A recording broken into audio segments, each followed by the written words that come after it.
नमस्कार दोस्तों, मैं बख्शीश सिंह एक बार फिर से आपका स्वागत करता हूं आपके अपने YouTube channel GK with Gajanan sir में। दोस्तों, सबसे पहले एक बार फिर से मैं आपको बता दूं, अगर आपको किसी भी तरीके का स्टडी मटेरियल हमारे चैनल के माध्यम से चाहिए तो आप हमारा जो टेलीग्राम चैनल है उसको ज्वाइन करें। लिंक जो है आपको डिस्क्रिप्शन में मिल जाएगा। चलिए दोस्तों, आगे स्टार्ट करते हैं। और मैंने आपको जैसे कल रिपीट किया था, पिछले वीडियो में मैंने आपको कहा था कि अगर आपको किसी भी तरीके का कोई भी डाउट रहता है क्लास में तो आप उन डाउट्स को कमेंट बॉक्स में पूछ सकते हैं। हमारी टेक्निकल टीम आपके साथ जुड़ी रहती है और तुरंत आपको कमेंट बॉक्स में ही जवाब दे दिया जाएगा। और फिर भी अगर किसी भी प्रश्न का जवाब आपको नहीं दिया जाता तो आपको बिल्कुल भी उस चीज़ के लिए चिंता करने की ज़रूरत नहीं है दोस्तों, क्योंकि हमारी टेक्निकल टीम जो है जिन जिन प्रश्नों का जवाब नहीं दिया जाता कमेंट बॉक्स में, हम कई बार नहीं देख पाते कमेंट, तो उनको पिन कर दिया जाता है और बाद में हम उन कमेंट्स को देखते हैं। अगली क्लास में आपके साथ वो जो डाउट हैं वो डिस्कस कर दिए जाएंगे। ठीक है दोस्तों, चलिए टॉपिक स्टार्ट करते हैं। टॉपिक जो हमारा चल रहा है वो चल रहा है संविधान सभा का गठन व राजनीतिक आंदोलन। अभी जो हम टॉपिक पढ़ रहे हैं वो टॉपिक कौन सा बताया मैंने? संविधान सभा का गठन व राजनीतिक आंदोलन। दोस्तों, हम कहां तक पहुंचे थे? हम पहुंचे थे कांग्रेस तक। कांग्रेस का जो गठन है वो किया गया था कांग्रेस का जो गठन किया गया था वो 18 दिसंबर 1885 को किया गया था। 18 दिसंबर 1885 को दोस्तों, कल हमने पिछले वीडियो में पढ़ा कि एक संगठन गठित किया गया था, कांग्रेस। कौन सा संगठन गठित किया गया था? कांग्रेस। और दोस्तों, मैंने कहा था कांग्रेस का जो गठन करने का उद्देश्य था वो कांग्रेस का गठन करने का उद्देश्य था अंग्रेजों द्वारा ये जानना कि भारतीय लोग कर क्या रहे हैं, वो हमारे खिलाफ कौन सी नीतियां तैयार कर रहे हैं, कौन सी चीजें ऐसी हैं जो हमें भारतीयों से जाननी चाहिए। इसके लिए एक संगठन का गठन किया गया था। दोस्तों, अगर आज आप में से ऐसा कोई भी दोस्त है जो पहली बार जुड़ा है हमारी क्लास से, तो हो सकता है आपको चीज़ें समझने में दिक्कत आए। इसके लिए आप जो हमारे पहले वीडियो हैं, रिकॉर्डेड वीडियो, हालांकि वो क्लास लाइव ही थी, लेकिन आप अगर देरी से जुड़े हैं तो रिकॉर्डेड वीडियो जो है आपको प्लेलिस्ट में मिल जाएंगे। पहले जाकर उन 3-4 क्लासेस को देखें, उसके बाद सारी चीज़ें एक क्रम में आपको समझ आती रहेंगी। चलिए दोस्तों, देखते हैं। मैंने कहा था कांग्रेस का गठन 18 दिसंबर 1885 को हुआ और इस कांग्रेस का गठन का श्रेय किसको जाता है? A.O. ह्यूम को। हमने ये बहुत अच्छे तरीके से देख लिया था। A.O. ह्यूम को इस संगठन का गठन करने का श्रेय जाता है। उसके बाद हमने ये देखा था कि इसका जो गठन है, ये पहली बैठक जो है वो कहाँ की गई थी? पहली बैठक 18 दिसंबर 1885 को ही हुई थी। कहाँ हुई थी? बम्बई में। और बम्बई में हमने स्थान का जिक्र भी किया था। जगह कौन सी थी? एक महाविद्यालय था और महाविद्यालय का नाम था गोकुल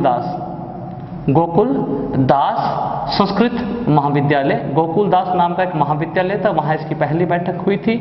और ये जो कांग्रेस है इसका गठन कब हुआ? 18 दिसंबर 1885 को। जैसे ही कांग्रेस का गठन हुआ, मैंने कहा 1885 में जब कांग्रेस का गठन हुआ तो कांग्रेस में जो नेता थे, शुरुआत में कांग्रेस में जो नेता थे दोस्तों, मैंने कहा आपको उदारवादी नेता थे। उदारवादी नेता, जैसे मैंने कल आपके सामने डिस्कस किया था, उनका मानना था कि अंग्रेज सरकार बुरी नहीं है, वो एक न्यायप्रिय सरकार है, वो भारतीय लोगों का शोषण नहीं करती। वो अगर भारतीय लोगों का शोषण करती है, कहीं ना कहीं भारतीय लोगों का शोषण होता है, तो शोषण इसलिए होता है क्योंकि भारत के लोगों की बात जो है वो कांग्रेस सरकार तक नहीं पहुंच पाती। इसीलिए ये उदारवादी नेता जो हैं वो कहीं ना कहीं पक्षधर थे। कौन से शासन के? अंग्रेजी शासन के। तो अगर मैं उदारवादी नेताओं की बात करूं तो उदारवादी नेताओं के बाद जैसे ही कुछ अतिवादी नेता जुड़े, जैसे ही कुछ ऐसे नेता जुड़े जो बहुत आप कह सकते प्रखर विरोधी थे अंग्रेजी नीतियों के, वो जो लोग कांग्रेस में जुड़ते ही कांग्रेस जो है वो बंट गई। इसका मतलब मैं कह सकता हूं कांग्रेस के 2 चरण थे। कांग्रेस का पहला चरण और दूसरा चरण। पहला चरण कौन सा? जब कांग्रेस में केवल उदारवादी नेता थे। कौन से उदारवादी नेता?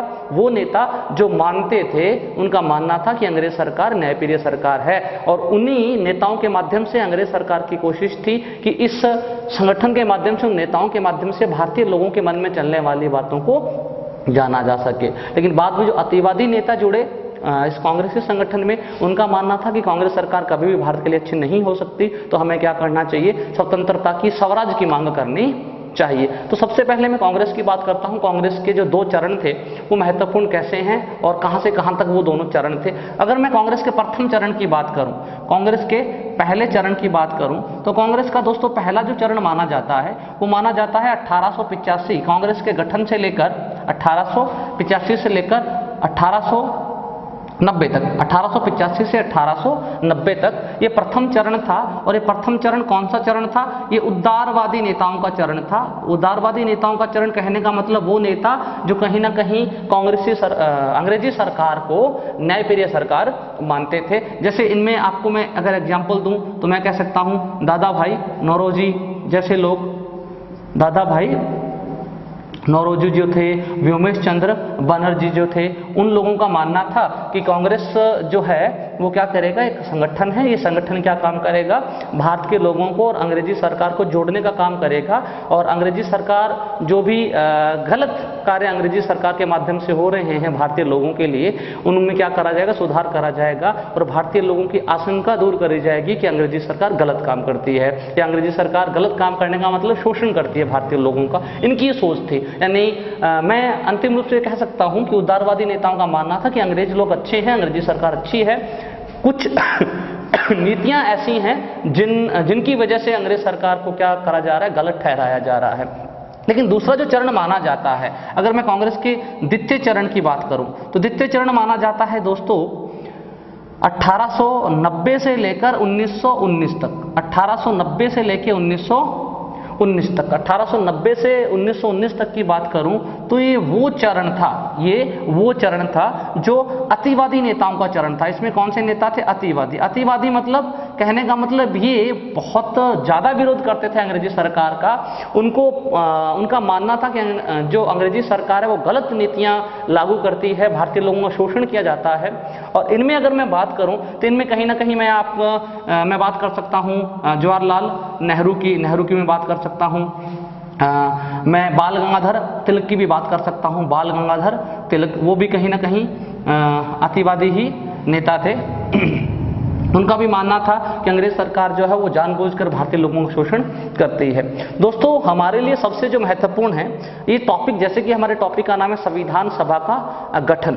संविधान सभा का गठन करने के पीछे सबसे महत्वपूर्ण योगदान, वैसे तो सभी लोगों का योगदान रहा है, सभी लोगों ने मिलकर ही कांग्रेस ने या यूं कह दूं सभी भारतीयों ने मिलकर संघर्ष किया है अंग्रेजों के खिलाफ। लेकिन सबसे जो महत्वपूर्ण चरण रहा वो यही चरण रहा 1890 से लेकर 1919 का। यही वो समय है जब बहुत सारे आंदोलन हुए सरकार के खिलाफ, अंग्रेजी सरकार के खिलाफ बहुत सारे विद्रोह हुए। और इन्हीं का परिणाम है कि इन आंदोलनों का परिणाम था कि हमारी संविधान सभा का गठन हुआ और उस संविधान सभा ने हमारे संविधान का निर्माण किया। कौन कौन से आंदोलन हुए अगर मैं आपको एक बार संक्षिप्त रूप में बताऊं तो मैं यहाँ पे जिक्र कर देता हूं आपके सामने।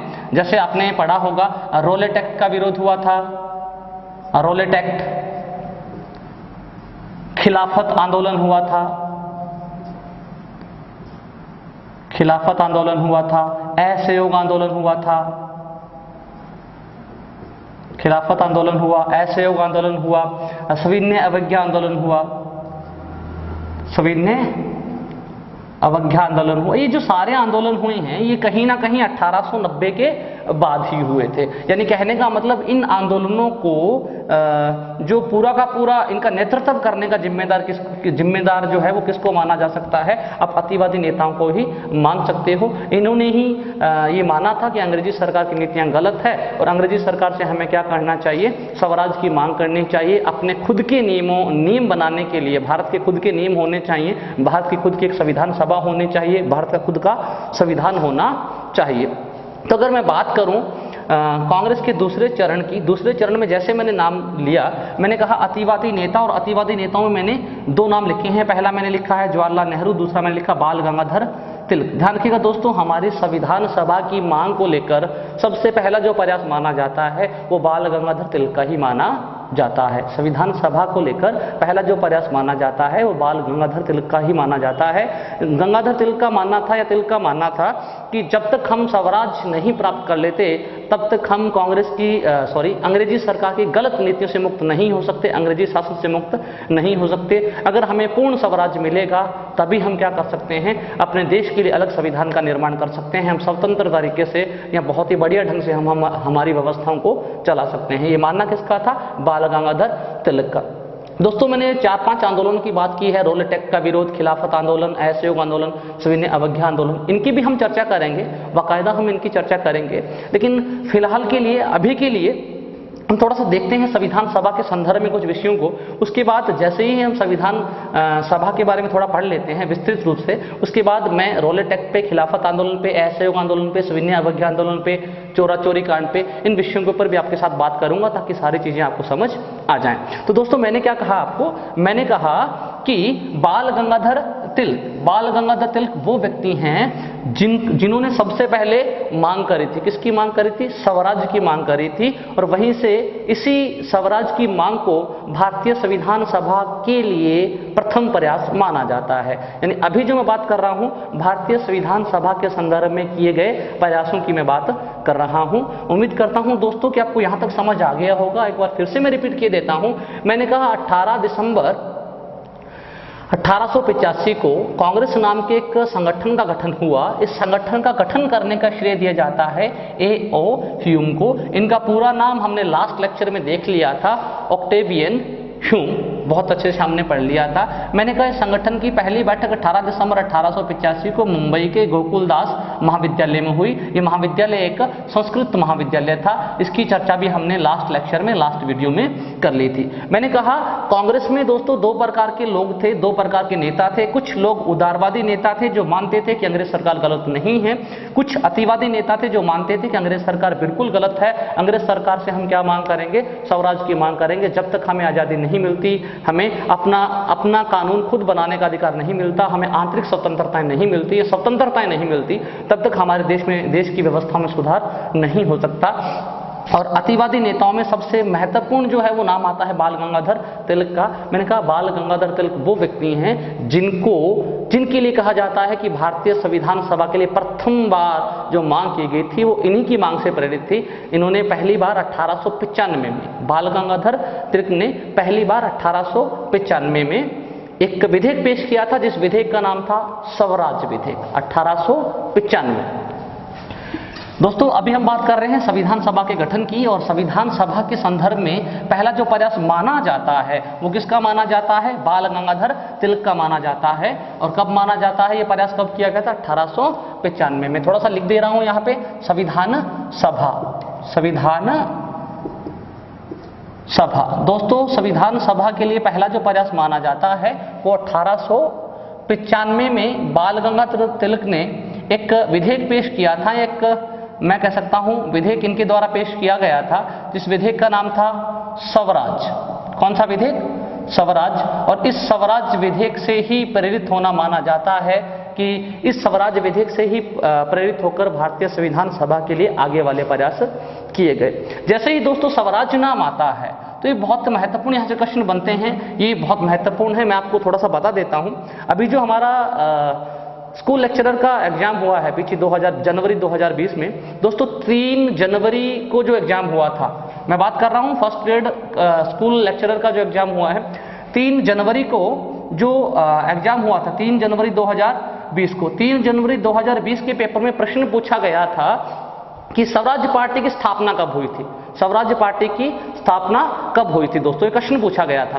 ठीक है, मेरे ख्याल से उसमें जो ऑप्शन होंगे या विकल्प जो दिए होंगे वो इस तरीके से विकल्प थे, जनवरी 1923, दिसंबर 1928, ऐसा कुछ ऐसे विकल्प थे उसमें।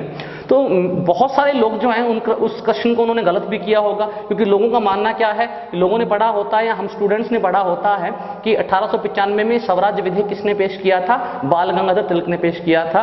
और ऐसा ही क्वेश्चन पूछा गया किसमें?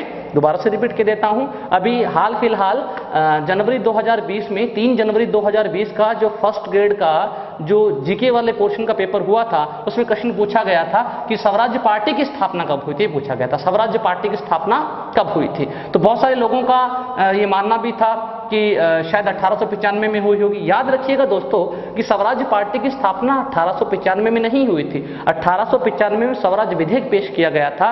अगर मैं फर्स्ट ग्रेड के उस पेपर के प्रश्न के उत्तर की बात करूं, फर्स्ट ग्रेड का जो पेपर था उसके उत्तर की बात करूं, जो कब हुआ था, 3 जनवरी 2020 को हुआ था, जिसमें पूछा गया था कि स्वराज पार्टी का गठन कब हुआ था। याद रखिएगा दोस्तों, स्वराज पार्टी का गठन, स्वराज पार्टी का गठन आपको गलत नहीं करना, अच्छे से याद रखिएगा, महत्वपूर्ण हो जाता है इसलिए क्योंकि ये प्रश्न हमारे एक प्रतियोगी परीक्षा में पूछा गया है और एक अच्छे दर्जे का जो पेपर है, फर्स्ट ग्रेड का पेपर, उसमें प्रश्न पूछा गया स्वराज पार्टी का गठन। स्वराज पार्टी की गठन की मैं बात करूं दोस्तों तो ध्यान रखिएगा, स्वराज पार्टी का गठन 1923 में हुआ था।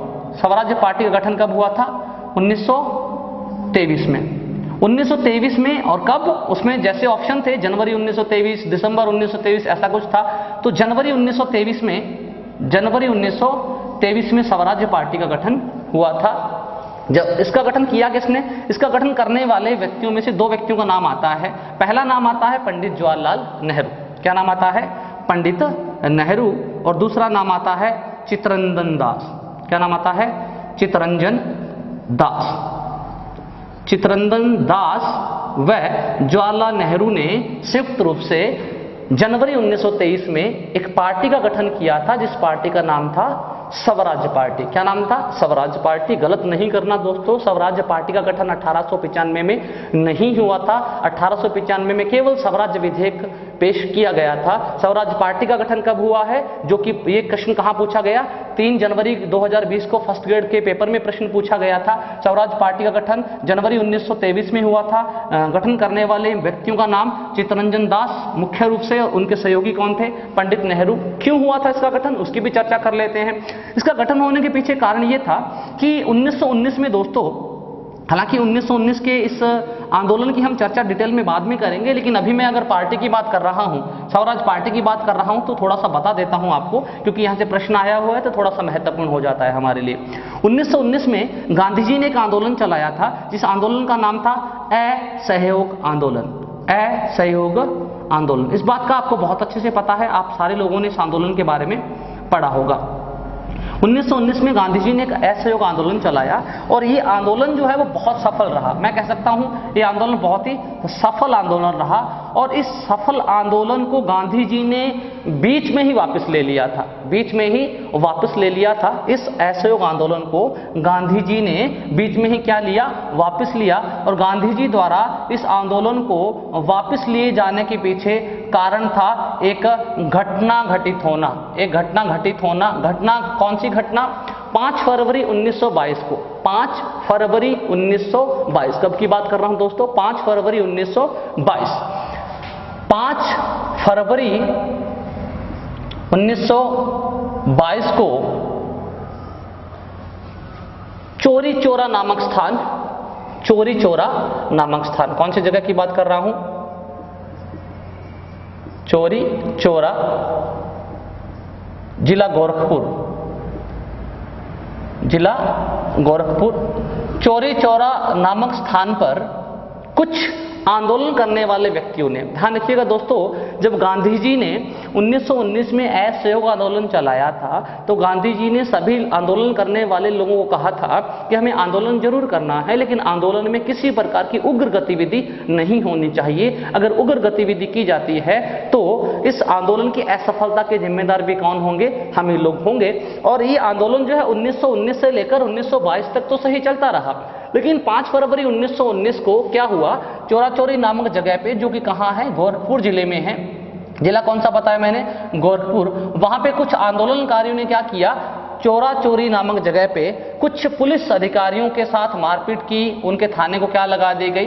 पुलिस अधिकारियों को आग लगा दी गई और यहाँ पे काफी सारे पुलिस वालों के क्या हो गई थी? मृत्यु हो गई थी। यानी कहने का मतलब गांधी जी ने जो असहयोग आंदोलन किया था 1919 में, गांधी जी ने 1919 में जो असहयोग आंदोलन शुरू किया था, जो उन्होंने ये कहा कि इस आंदोलन में कोई उग्र गतिविधि नहीं होनी चाहिए, लेकिन 5 फरवरी 1922 को कुछ लोगों ने एक उग्र गतिविधि को अंजाम दिया, जिसमें कुछ पुलिस वालों को मरना पड़ा या उनकी हत्या कर दी गई। इस बात से नाराज होकर गांधी जी ने फरवरी 1922 को जो आंदोलन है वो वापस ले लिया।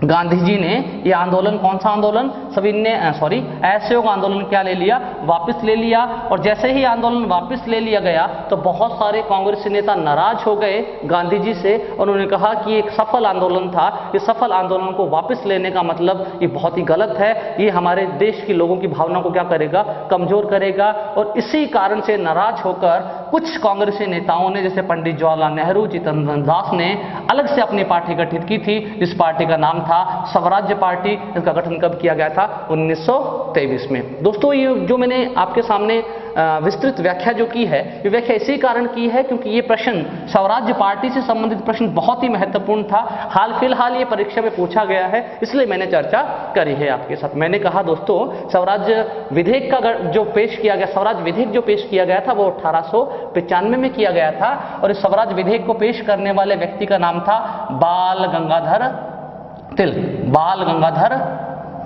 लेकिन याद रखिएगा दोस्तों कि स्वराज्य पार्टी का गठन 1895 में नहीं हुआ था। स्वराज्य पार्टी का गठन कब हुआ था, 1923 में। गठन करने वाले व्यक्ति चित्तरंजन दास व पंडित नेहरू। गठन करने का कारण गांधी जी का असहयोग आंदोलन क्या कर लेना, वापस ले लेना। और गांधी जी का असहयोग आंदोलन वापस लेने का कारण चोरा चोरी कांड में क्या करना, कुछ पुलिस वालों की हत्या कर देना, भारतीय लोगों द्वारा, आंदोलनकारी लोगों द्वारा उग्र गतिविधियों को अंजाम दिया जाना।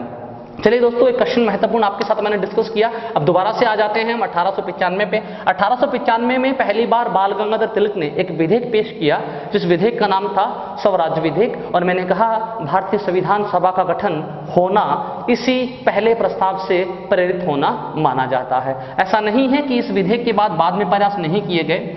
बहुत सारे नेताओं ने बाद में भी संविधान सभा के लिए प्रयास किए, लेकिन प्रथम प्रयास जो माना जाता है वो कौन सा माना जाता है, प्रथम प्रयास 1895 का स्वराज्य विधेयक माना जाता है। यानी भारतीय संविधान सभा के संदर्भ में किया गया प्रथम प्रयास 1895। कौन सा विधेयक, स्वराज्य विधेयक। स्वराज्य विधेयक किसने पेश किया, बाल गंगाधर तिलक ने। दूसरा जो प्रयास किया गया, 1922 में। 1922 में महात्मा गांधी ने कहा था, 1922 में महात्मा गांधी ने कहा था कि भारतीय संविधान सभा का गठन, महात्मा गांधी ने कहा था कि संविधान सभा का गठन, भारतीय संविधान सभा का गठन भारतीय लोगों द्वारा ही किया जाए। भारतीय संविधान सभा का गठन भारतीय लोगों द्वारा ही किया जाए, ऐसा किसका कहना था, महात्मा गांधी का। ये दूसरा प्रयास माना जाता है। कब किया गया, 1922 में। अगला जो प्रयास किया गया वो 1923 में किया गया दोस्तों, 1924 में अगला प्रयास किया गया। 1924 में जो प्रयास किया गया वो मोतीलाल नेहरू द्वारा किया गया। मोतीलाल नेहरू द्वारा भी कहा गया कि भारतीय लोगों को भारतीय संविधान का निर्माण करने का अधिकार दिया जाना चाहिए। ये सेम की सेम बात किसने कही थी, मोतीलाल नेहरू ने भी कही थी दोस्तों। अब जैसे ही 3 प्रयास लगातार किए गए, ये 3 प्रयास भारत के उन नेताओं द्वारा किए गए थे जिनको भारतीय लोगों द्वारा बहुत बड़े स्तर पे क्या किया जाता था, समर्थन किया जाता था। और पूरे भारत में संविधान सभा को लेकर या फिर कहीं ना कहीं भारतीय लोगों को अपने शासन व्यवस्थाओं के संबंध में आज़ादी देने को लेकर, कुछ रियायतें देने को लेकर आंदोलन हो रहे थे। तब इन 3 आंदोलनों के बाद ये बात पहुंचती है ब्रिटेन की संसद में। ब्रिटेन की संसद में ये बात पहुंचती है। और जैसे ही ब्रिटेन की संसद में बात पहुंची तो वहां बैठे कुछ अंग्रेज अधिकारियों ने कहा कि भारतीय लोग किस चीज़ की मांग कर रहे हैं, भारतीय लोग किस चीज़ की मांग कर रहे हैं। तो वहां कुछ अंग्रेज अधिकारियों का, वहां बैठे कुछ अंग्रेज अधिकारियों का जवाब था कि भारतीय लोग किसकी मांग कर रहे हैं, संविधान सभा की बात कर रहे हैं। किसकी बात कर रहे हैं, संविधान सभा की बात कर रहे हैं। भारतीय लोग अपनी व्यवस्थाओं में अंग्रेजी सरकार द्वारा कुछ रियायतें या कुछ छूट, या कह सकता हूं कि कुछ स्वतंत्रता देने की बात कर रहे हैं। तो वहां बैठे कुछ अंग्रेज अधिकारी ने पूछा कि भारतीय लोग जिस चीज के लिए प्रयास कर रहे हैं क्या वो उस कार्य को करने में समर्थ हैं। यानी अगर भारतीय लोग ये मांग कर रहे हैं कि हमारी एक क्या होनी चाहिए, संविधान सभा होनी चाहिए, हमें क्या होनी चाहिए, अपने निर्णय लेने में क्या होनी चाहिए, स्वतंत्रता होनी चाहिए, क्या भारत के लोग अपना संविधान निर्माण कर लेंगे। तभी वहां एक व्यक्ति बैठा था जिसका नाम था बर्किनहेड।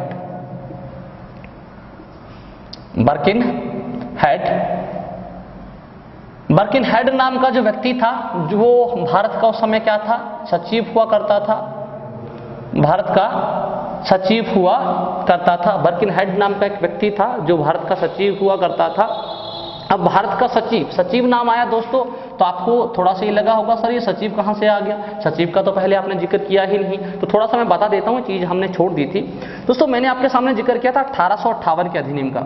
1857 की क्रांति के बाद 1858 के अधिनियम का जिक्र किया था, और मैंने आपको कहा था कि 1858 में भारतीय व्यवस्थाओं में कुछ बदलाव किया गया था अंग्रेजों द्वारा। बदलाव क्या किया गया था? गवर्नर की जगह क्या करा गया? वायसराय एवं गवर्नर जनरल किया गया। क्या किया गया? वायसराय एवं गवर्नर जनरल किया गया। दोस्तों इस बात का जिक्र मैंने पिछली क्लास में किया था। जिन लोगों ने पिछली क्लास नहीं देखी वो प्लेलिस्ट में जाकर पिछली क्लास देख सकते हैं, चीजें क्लियर हो जाएंगी। मैंने आपको ये भी बताया था पिछली क्लास में गवर्नर कहां से आया, जनरल कैसे बना और वायसराय कैसे बना, ये भी मैंने जिक्र किया था। अब बात करते हैं सचिव की, इस नाम की सचिव की बात करूं दोस्तों तो ध्यान रखिएगा 1858 में गवर्नर जनरल का नाम जो है वायसराय तो किया गया, लेकिन वायसराय के साथ साथ एक और नया पद सर्जित किया गया, एक नया पद सर्जन किया गया। और नया जो पद सर्जित किया गया था वो कौन सा किया गया था? भारत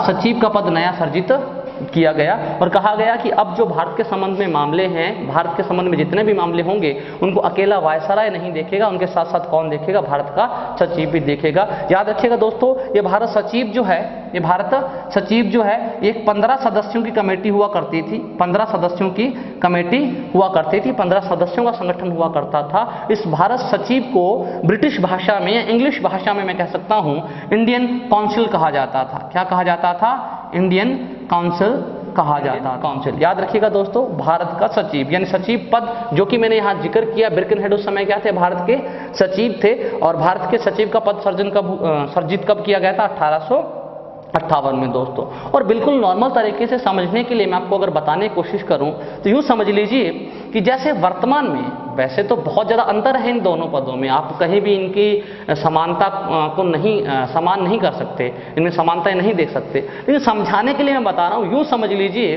कि जिस प्रकार भारत में वर्तमान में राष्ट्रपति होता है, उस समय राष्ट्रपति तो नहीं होता था, लेकिन वर्तमान के राष्ट्रपति की तरह कौन होता था? ये गवर्नर होता था। वर्तमान में राष्ट्रपति की तरह कौन होता था? वायसराय वो गवर्नर होता था। जैसे वर्तमान में हमारे प्रधानमंत्री होता है, वर्तमान में हमारे कौन होता है? प्रधानमंत्री होता है। उस तरीके से उस समय प्रधानमंत्री तो नहीं होता था, लेकिन प्रधानमंत्री यानी पीएम की तरह आप किसको मान सकते हो? उस समय सचिव को मान सकते हो। यानी जिस प्रकार भारत की वर्तमान व्यवस्थाओं को देखने का, चलाने का जिम्मा प्रधानमंत्री का होता है, और उन जो गतिविधियां हैं उनको अनुमति देने का कार्य किसका होता है? भारत के राष्ट्रपति का होता है। उसी तरीके से सारी गतिविधियों को चलाने का काम किसके हाथों में होता था? सचिव के हाथों में। और उनको अनुमति देने या मना करने का जिम्मेदारी किसके हाथों में होता था? गवर्नर के हाथों में। यानी कुल मिला के मैं कह सकता हूं कि वर्तमान का जो प्रधानमंत्री है उसके समान एक पद होता था सचिव। और ये वो सचिव था बिरकनहेड जिसने ब्रिटेन की संसद में कहा कि भारतीय लोग अपना संविधान बनाने में असमर्थ हैं, वो अपनी संविधान सभा का निर्माण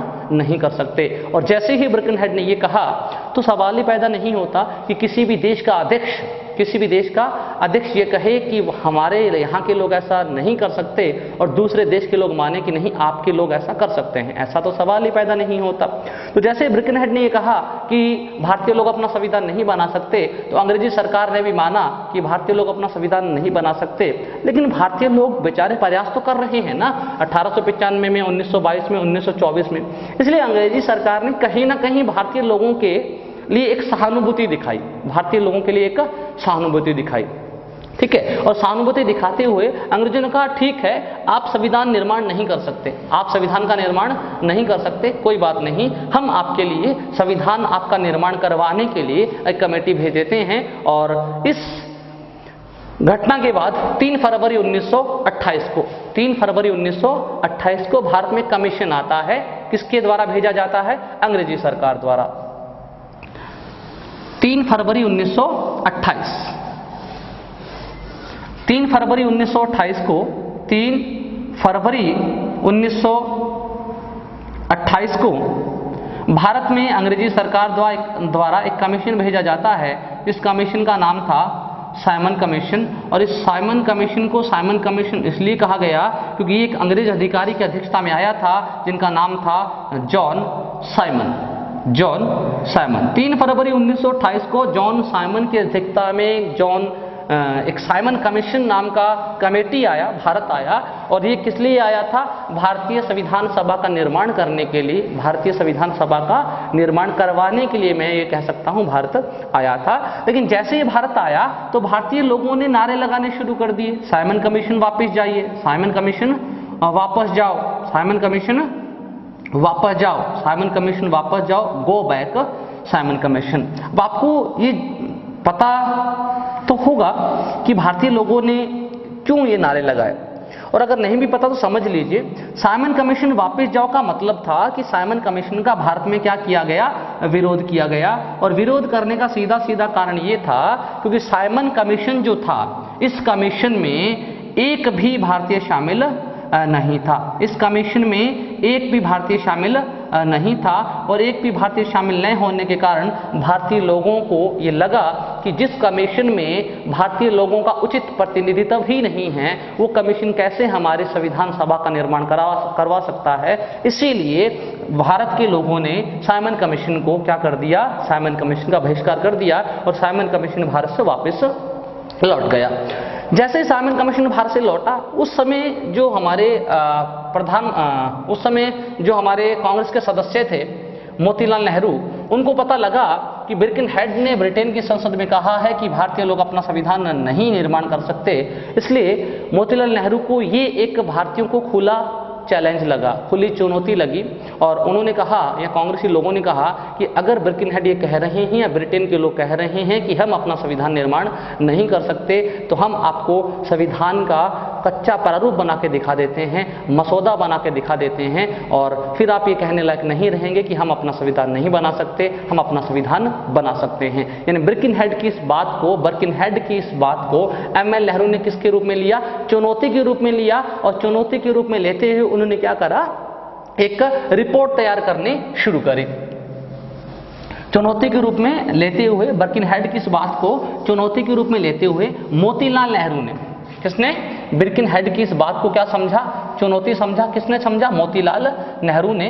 इस चुनौती समझते हुए मोतीलाल नेहरू ने इस बात को चुनौती समझते हुए एक रिपोर्ट तैयार करनी शुरू करी, या एक रिपोर्ट तैयार करी। इस रिपोर्ट को हम नेहरू रिपोर्ट के नाम से जानते हैं। कौन सी रिपोर्ट के नाम से जानते हैं दोस्तों? नेहरू रिपोर्ट के नाम से जानते हैं। नेहरू रिपोर्ट जो है वो कब तैयार की गई थी?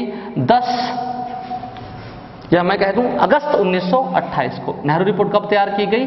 अगस्त 1928 को। अब थोड़ा सा नेहरू रिपोर्ट के बारे में जान लेते हैं। नेहरू रिपोर्ट में क्या था? सबसे महत्वपूर्ण जो है नेहरू रिपोर्ट में एक प्रावधान जो था वो था औपनिवेशिक स्वराज। क्या था? औपनिवेशिक स्वराज। औपनिवेशिक स्वराज। नेहरू रिपोर्ट में कहा गया कि अंग्रेज सरकार भारतीय लोगों को क्या करे? औपनिवेशिक स्वराज्य जो है वो प्रदान करे। अब औपनिवेशिक स्वराज्य क्या होता है? बहुत सारे लोगों को दिक्कत होगी। समझिए, सिंपल भाषा में, साधारण भाषा में समझने की कोशिश करते हैं। मान लीजिए कि एक शासक है, मान लीजिए मैं यूं एग्जाम्पल ले लेता हूं, हमारे भारतीय सरकार का एग्जाम्पल ले लेता हूं। हमारे भारत की सरकार की बात करूं तो हमारे केंद्र में, समझाने की कोशिश कर रहा हूं सीधे शब्दों में, औपनिवेशिक स्वराज का मतलब क्या है समझिए।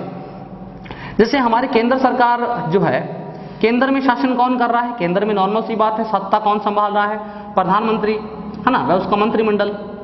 राज्य में कौन शासन कर रहा है? राज्य में कौन कर रहा है? मुख्यमंत्री, वह उसका मंत्रिमंडल। अब समझिए एक बात को कि जो हमारा मुख्यमंत्री हैं, हमारे जो माननीय मुख्यमंत्री हैं गहलोत साहब हैं, वो किसके अधीन है? आपको पता है, केंद्र सरकार के अधीन तो हम हैं ही।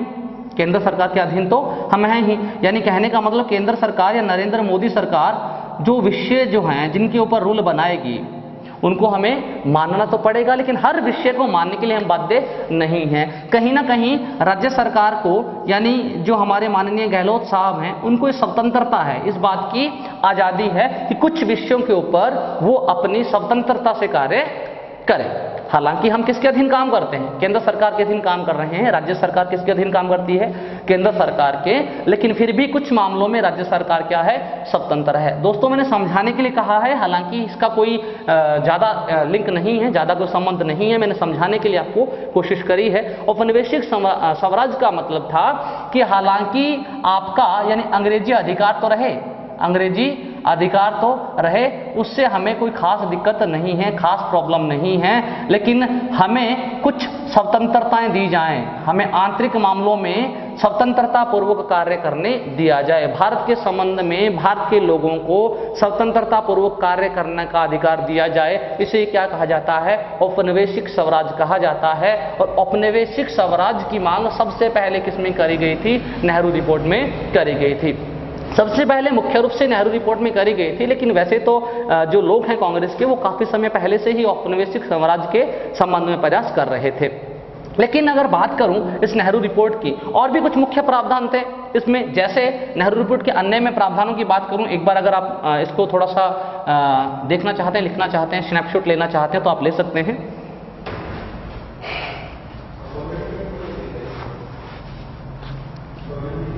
चलिए दोस्तों आगे देखते हैं। औपनिवेशिक स्वराज की मांग कहां हुई, नेहरू रिपोर्ट में। नेहरू रिपोर्ट कब बनी, 10 अगस्त 1928 को।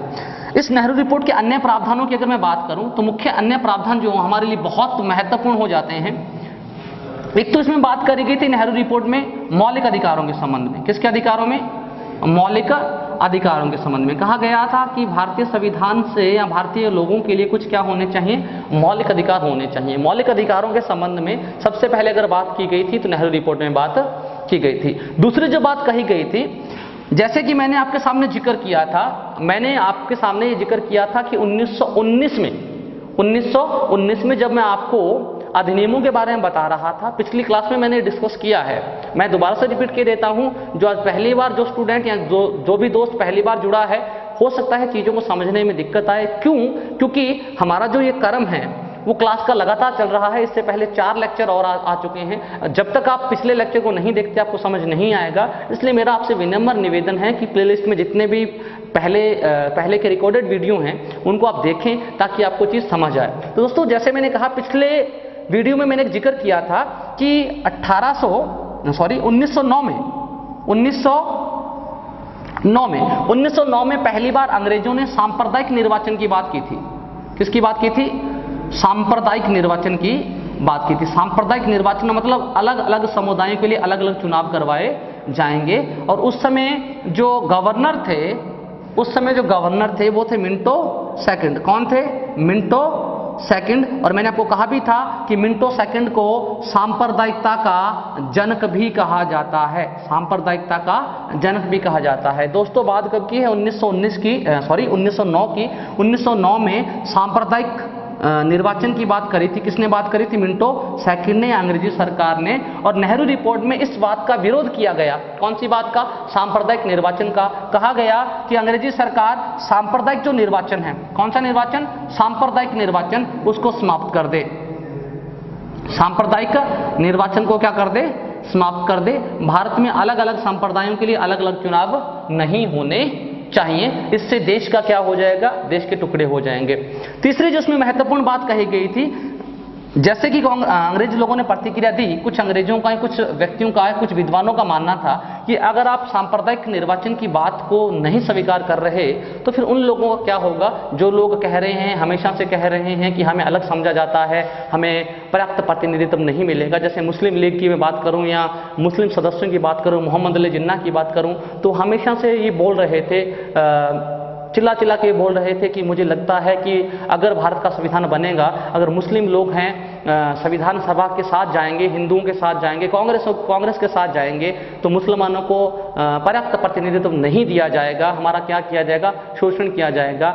अगर आप ये कह रहे हैं कि सांप्रदायिकता के आधार पर चुनाव नहीं करवाए जाएं या संविधान सभा गठन नहीं करवाया जाए, तो फिर उस संप्रदाय का क्या होगा जो पहले से ही डरा हुआ है, पहले से ही मांग कर रहा है। इसलिए कांग्रेस ने कहा कि डरने की आवश्यकता नहीं है। जो भी अल्पसंख्यक समुदाय हैं, जो अल्पसंख्यक समुदाय हैं, उनके लिए आप पृथक निर्वाचन की व्यवस्था करवाएं। उनके लिए आप क्या करें? पृथक निर्वाचन की व्यवस्था करवाएं। यह भी कहा था उस समय नेहरू रिपोर्ट में। कुल मिला के मैं कह सकता हूं, आखिरी जो निष्कर्ष ये था नेहरू रिपोर्ट का, अगर मैं नेहरू रिपोर्ट को दूसरी भाषाओं में, दूसरी भाषा में, दूसरे शब्दों में मैं ये कहूं कि नेहरू रिपोर्ट कहीं ना कहीं भारतीय संविधान का उस समय का ये क्या था, संक्षिप्त प्रारूप था। भारतीय संविधान का संक्षिप्त प्रारूप था, तो ये कहना गलत नहीं होगा, क्योंकि कहीं ना कहीं भारतीय संविधान में वर्तमान में ऐसी व्यवस्थाएं हमें देखने को मिलती हैं। भारतीय संविधान का संक्षिप्त प्रारूप में किसको कह सकता हूं, नेहरू रिपोर्ट को कह सकता हूं। ध्यान रखिएगा दोस्तों कि जो नेहरू रिपोर्ट बनी थी, कब बनी, अगस्त 1928 में। बहुत सारी चीजें ऐसी थी, मौलिक अधिकार का जुड़ना, सांप्रदायिकता के आधार पर निर्वाचन को खत्म करना, अल्पसंख्यक समुदाय को क्या देना, पृथक निर्वाचन की व्यवस्था देना। इन व्यवस्थाओं के ऊपर, जैसे 3 विषय हैं, इन तीनों विषयों के ऊपर कांग्रेस के ज्यादातर लोग सहमत थे, क्योंकि ये अच्छी चीजें थी। वर्तमान में हमारे संविधान में इनको शामिल किया भी गया है ना। लेकिन अगर मैं बात करूं, कुछ एक ऐसे भी विषय थे जिसमें कांग्रेस बंटी हुई थी। कौन कौन से विषय थे, सबसे पहले मैं बात कर लेता हूं। ये नेहरू जो रिपोर्ट थी, ये एक नेहरू रिपोर्ट बनाई गई थी, एक नेहरू कमेटी थी, उस कमेटी द्वारा बनाई गई थी। ये रिपोर्ट किसके द्वारा बनाई गई थी, एक कमेटी बनाई गई थी, जिसे आप नेहरू कमेटी कह सकते हैं, नेहरू कमेटी। इस कमेटी में 7 सदस्य थे, इस कमेटी में 7 सदस्य थे, और उन 7 सदस्यों में जो मुख्य थे, 7 सदस्यों में मुख्य थे, जैसे मैंने पहले जिक्र किया, मोतीलाल नेहरू। इसके जो अध्यक्ष थे वो कौन थे, मोतीलाल नेहरू थे। इस कमेटी के सचिव थे वो कौन थे, इस कमेटी के सचिव थे पंडित जवाहरलाल नेहरू। सचिव कौन थे, पंडित जवाहरलाल नेहरू। पंडित नेहरू जो है वो इसके सचिव थे। मोतीलाल नेहरू कौन थे, अध्यक्ष थे। अध्यक्ष कौन थे भाई, मोतीलाल नेहरू। अध्यक्ष थे मोतीलाल नेहरू, और जो सचिव थे इसके वो कौन थे, पंडित जवाहरलाल नेहरू। बाकी मैंने कहा इन 3 विषयों के ऊपर, नेहरू रिपोर्ट के ऊपर सारे सदस्य सहमत थे, और ये सारे के सारे अच्छे विषय भी थे, सही चीजें भी थी।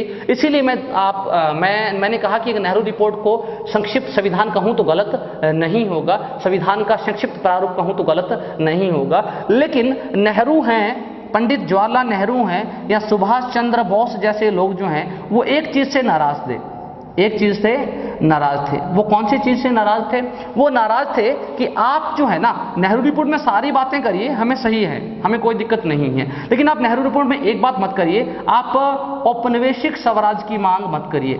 किसकी मांग नहीं करनी, औपनिवेशिक स्वराज की मांग आपको नहीं करनी। औपनिवेशिक स्वराज की मांग का मतलब कि आपको ऐसे राज्य की मांग नहीं करनी जिसमें कहीं ना कहीं अंग्रेजों का अधिकार बना रहे।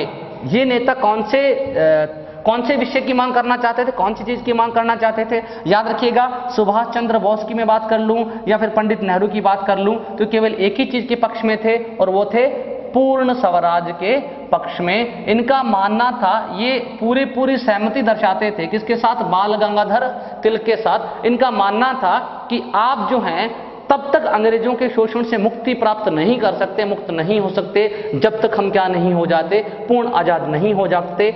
जो औपनिवेशिक स्वराज की मांग है वो गलत है। यानी कहने का मतलब, दोबारा से मैं रिपीट कर देता हूं दोस्तों, कि बर्किनहेड ने जो कहा था कि भारतीय लोग अपना संविधान नहीं बना सकते, इस चीज को चुनौती मानते हुए मोतीलाल नेहरू ने एक रिपोर्ट तैयार करी। इस रिपोर्ट को तैयार करने वाली कमेटी नेहरू कमेटी आप इसको कह सकते हैं। इस कमेटी में कितने सदस्य थे, 7 सदस्य थे।